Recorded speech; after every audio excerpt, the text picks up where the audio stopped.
So the news has come out about Dani Olmo at Barcelona that they've once again failed to register him for him to be able to play in the Liga for them.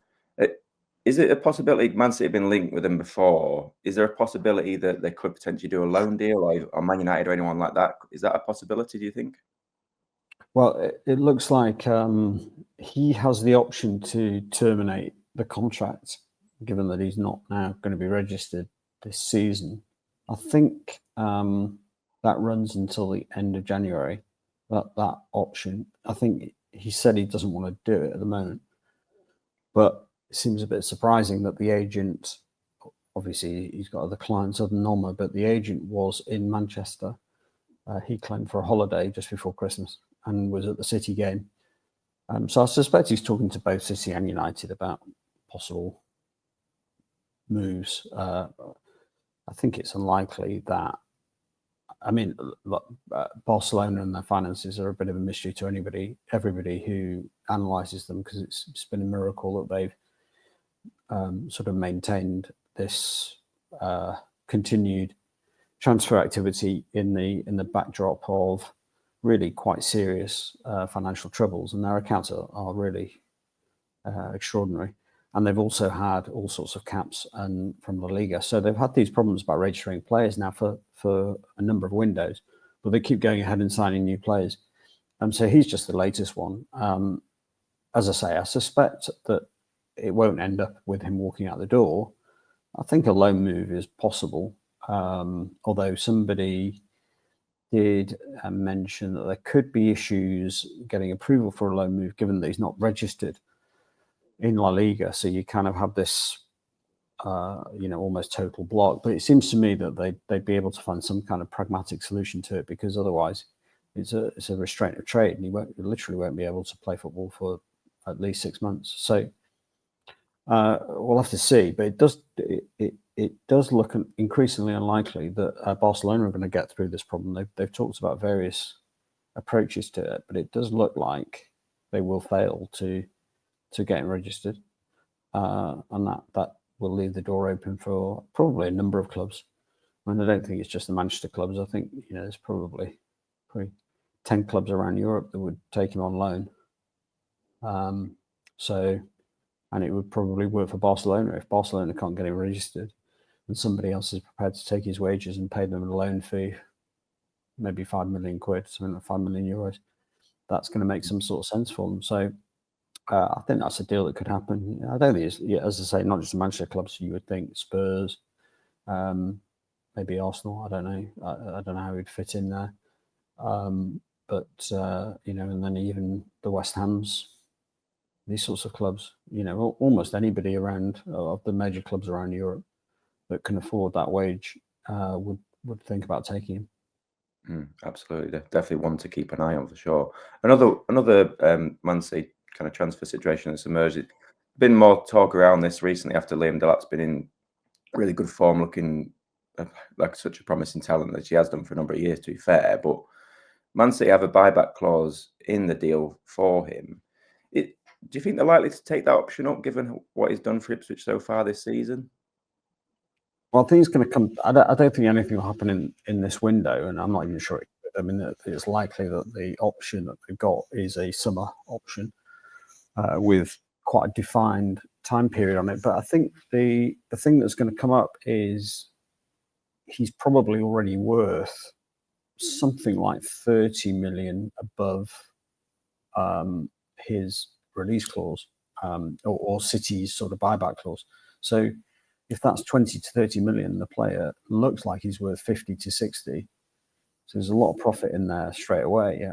It's hard to believe that City would want him back for the first team squad after Pep didn't really utilise the player almost at all. I mean, he was loaned out initially, and then they sold him for a good fee. So it's hard to think that, even though he's been in great form, it's hard to think that City would want him back for the first team squad, although you could see him as a good backup to Haaland.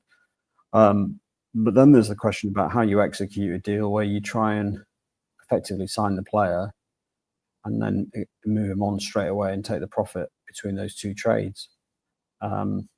Or alternatively, you do a deal with Ipswich where you effectively give Ipswich the opportunity to buy out the clause, the buyback clause in the deal. But City historically have not done many of those deals. They did have buybacks on players like Douglas Luiz, the Villa player that went to Juventus. They did do one in respect of Angelino a while ago, where they took the profit very quickly, and then I think they ultimately brought him back again.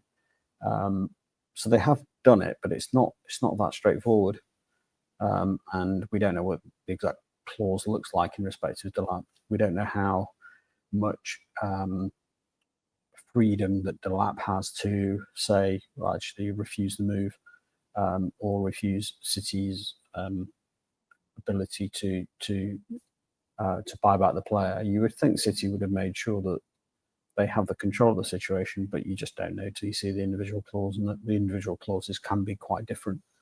But look, bottom line is that it does look like there's a very substantial amount of profit in that deal already, and City are not going to miss that fact. So we'll have to wait and see. I think one for the summer, but either way, it looks like he's going to move from Ipswich in the summer, even if Ipswich stayed up. But you just think there's going to be quite a lot of interest in him. Absolutely. One player that has received some interest but hasn't been in great form is Jack Grealish. It's been linked with Tottenham and Newcastle. They're reportedly interested in him. But how difficult is a deal for him to do, really, given how much City paid for him and the wages he's on at Man City? Yeah, so there's two elements. The first one is similar to the Rashford situation, which we talked about before. Is just there's not many teams in the world that can afford a wage of sort of $350 a week, which is what Grealish is probably on all in.